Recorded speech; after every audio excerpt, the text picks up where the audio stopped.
سلامونه دوستانو. دغه پټو منځ کې دا ګاډي ولې ولاړ دي په قسم پویم او ډېر خوند به درکړي. خو اول دا کلی د لخیم ډېر ښایسته کورونه ټولې پام هاوس دي. چوټۍ په ورځ د ښار خلک راځي هلته ځان له کورونه جوړ کړي. په فرانس کې یو ډېر لرې یو کلی دی، ډېر کلاري خاموشي. دلته زه ټرین ته رالم خو هغه کې تقریبا ډېر وخت و. نو دا کار پارکینګ دی د موټرو درولو ځای. دا درته ښیم زه ریل سټیشن ته مړم. سټیشن نه دی دا، مخامخ یو اسټاپ کوي. خو څوک چې ښار ته ځي په ټرین کې نو هغې دا ګاډي دلته پرېږدي دي. که ورځ پس راله، 2 ورځې پس، که ماښام راله، که هفته پس ګاډي ولاړي. خو نن د چوټۍ ورځ ده نو خلک کارونو ته نه دي راوتي د کوره، نو ګاډي کورونو کې دي. ځکه دغه یو څو دي نګهداز یې ښه ډکي. کله کله د الارم بنده کړي خلک ښار ته کار ته ځي ګاډي پرېښي. نو او ګوره مخامخ ګوره غرونه دي، دا پټي دی د پټو منځ کې دغه لږ ځای وله پوخ کړی دی چې خټې مټې ولې بارانونه خو دلته ډېر دي. د اوس هم د شپې باران شوی که نه، نو دا ځای ټول د ګاډو ډکي. هېڅ څوک ګوره هېڅ هم وله څه نه وایي. اشنا که دا زمونږ کلی وی اوس به نه کوم ګاډي کې ټیر وی، نه به پکې سیټ ګیلاس وی، یو شی به هم نه و. او دغه منځ کې ټرین اسټاپ کوي یو، خو دغه د ګاډي خلک پرېږدي. نو دا کلی پې لږ غټ دی، نو یې وله د ریل سټیشن اخوا ته ځای پرېښی. هغه هم د لخیمه خو د دې خلکو دا سیسټم هغه بیا لږ د ده نه لږ ماډرن هم دی او غټ هم دی بل اړخ.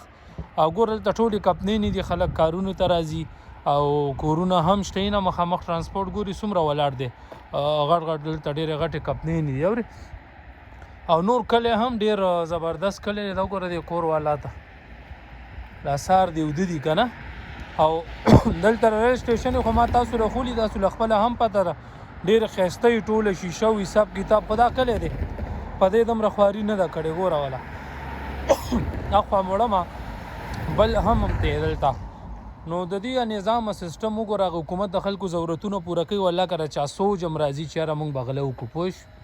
دا ګوره څنګه کورونه دی، حیران به شي. او دا ټول هغه مخامخ ګوري ټولې کمپنۍ دي دلته. ښه دلته سایکل هم پکې پرېښوستی شي. سایکل دې پیپ ته ودروه او بسکلو پوله واچوه ځت یې وروری. دا پیپونه یې ځکه لګولي چې غټ ګاډی پکې څوک راننه باسي. ګوره دغه هم دی او هغه مخکې ګوري دا ټول ځای ډکي. دومره غټ ګاډي دلته خلک پرېږدي. خو نن ما څنګه ولیدل چوټۍ ورځ د خلک کورونو کې دي، کارونو ته نه دي تلي. او دغه دلته ګاډی ودروسي نږدې بیا ته لاړ شي. دلته چې کوم معیوبه یا معذوره خلک دي د هغې ګاډی دلته ودرېږي. په دغې فیروزي رنګ ته بل ګاډی نه شي ودرولی، نو ولې چې دې لارې ته نږدې دي که نه چې په عذاب نه شي. او دلته وروره هلته ګاډی ودروه، چابي واچوه جیب کې او راځه. دا ګوره دلته ټرین کارت خلک د میاشتې چارج کوي که نه، بس به دلته وي وروره پنګ بو کې کیسه خلاصه.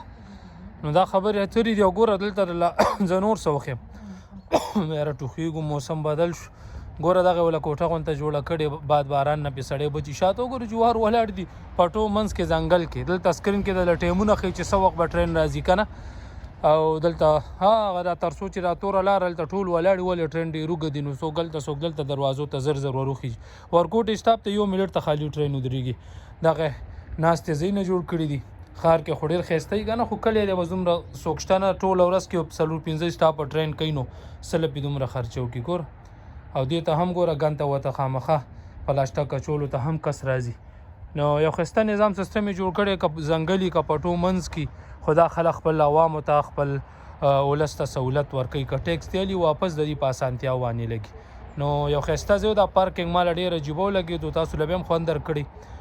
نه منلو خبره ده چې په یو پټو منځ کې ځنګل کې قیمتي ګاډي پرېږده او ته ټرین کې لاړ شو بل ښار ته. لکه نه منلو خبره ده که نه. نو بس یو ښه خبره ومې چې در سره شریکه کړه.